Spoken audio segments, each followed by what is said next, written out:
Dünyanın özgürüvatkan vaziyetleri. Yaqindan buyan Xitoy davlatiga munosabatlik o'zgarayotgan yangi vaziyatlarni ko'rsak, yaqinqi mezgilda Xitoy va Amerika davlatining davlat mudofaa ministrlari Singapurda uchrashib, o'zaro suhbat olib borgan. Suhbat natijasiz bo'lib, har ikki davlatning davlat mudofaa ministrlari o'z davlatiga qaytgan. Qaytgandan keyin Amerika, Xitoy davlatlarining davlat mudofaa ministrlari bir-biriga yo'l qo'ymagan shaklda ig'ir so'z iboralarni ishlatgan.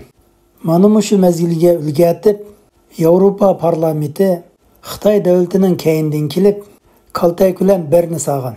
Bu qanday ahvol deganda, 3 kunning oldida Xitoy davlat mudofaa ministri bilan Amerika davlat mudofaa ministri Austin Efendim bilan suhbat olib Suhbatning asosli temasi bo'lsa, Tayvanga munosabatlik masalalar to'g'risida ko'proq to'xtalgan. Xitoyning davlat mudofaa ministri o'zini kontrol qila olmay, intayin hayajonlangan holda biz Tayvanning mustaqil bo'lishiga qat'iy qarshi turamiz.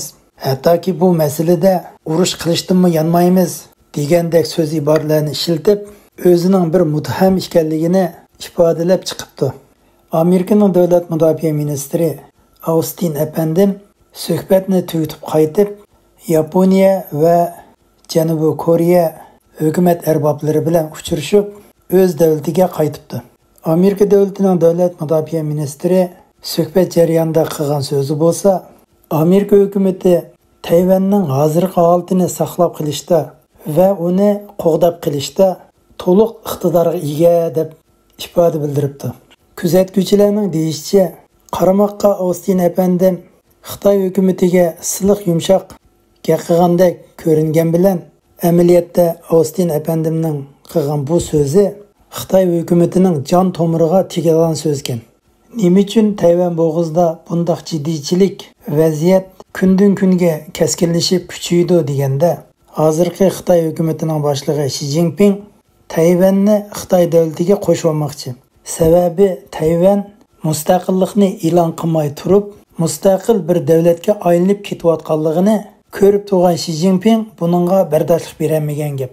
Amaliyotda Tayvan davlati o'zining mustaqilligini e'lon qilmay, hattoki mustaqil emas deb turib, mustaqil bo'lgan bir davlat deb hisoblangan.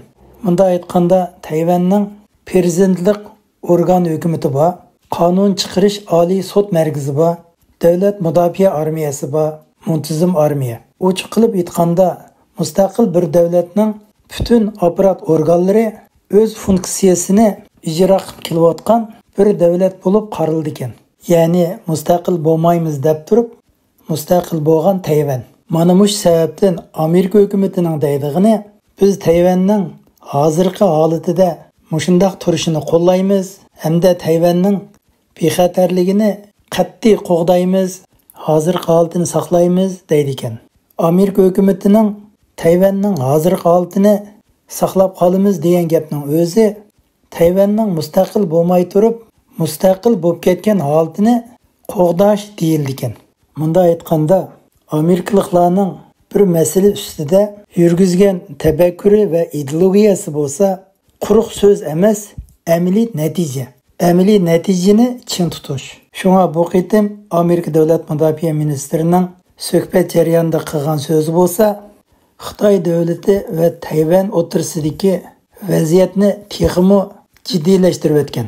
Mana shu jiddiy vaziyatda o'sha oyning 9-kuni Yevropa parlamenti Xitoy davlatining kishilik huquq masalasida qaror chiqarib, bir ovozga qarshi 500 dan ortiq ovozning qo'llashi bilan Xitoy hukumati atalmish Xinjiang Uyg'ur avtonom rayon degan yerda insoniyatga qarshi jinoyat sodir qilgan va Uyg'ur irqi qirg'inchilikni ilib borgan degan qarorni ma'qullaydi. Bu qarorni chiqarishdagi maqsad bo'lsa, Xitoy amaldorlariga texmo ilgirlagan holda jazo yurgizish, vatanimiz Sharq Turkiston Uyg'uristonda ishlab chiqargan har qanday mahsulotlarni cheklash va shuning bilan birlikda Yevropa davlatlari va Xitoy davlati bilan bo'lgan savdo munosabatlarini qadam bosqish orqali to'xtatish.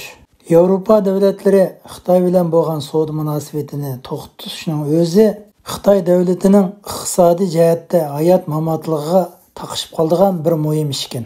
Xitoy davlati ko'rinishda Rossiya bilan savdo tijorat qilgan bilan amaliyotda Rossiyaning yillik kirimi Xitoy davlatining bir Guangdong o'lkasining yillik kirimidanmi tuvan ekan. Shunga Xitoy davlatining iqtisodiy jihatda ro'noq tepishdagi birdan bir manba bo'lsa, birisi Amerika davlati bo'lsa, yana birisi Yevropa birligi ekan.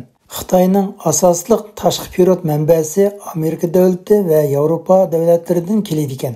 Mutaxassislarning analiz qilishicha, Xitoy davlatiga eng zo'r mablag' solgan Germaniya davlati bütün savdo tijoratlarini Xitoy davlatidan chekindirib chiqqanda, Germaniya davlatining tatadigan ziyini bo'lsa, ya'ni Germaniya davlatining bir yillik GDP'sining 1% bo'lib hisoblanadi ekan.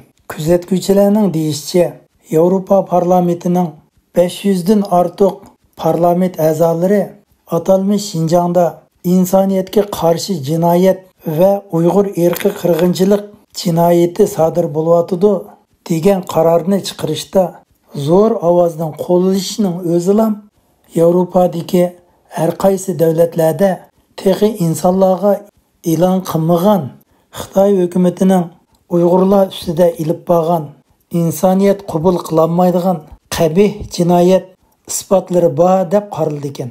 Endi Xitoy davlatining kelgusi qandoq bo'ladi deganda, hozir Xitoy davlatidagi yoshlarning ishsizlik nisbati normal yoshdagi insonlarga solishtirganda ishsizlik krizisi 3 hassa ish beribdi.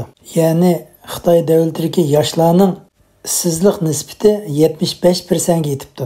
Xitoy hukumati siyosatini o'zgartmay mush taraqqiyotda mangsa, ya'ni Mao Zedongning davri, ya'ni 1960-yillarga qaytirgan.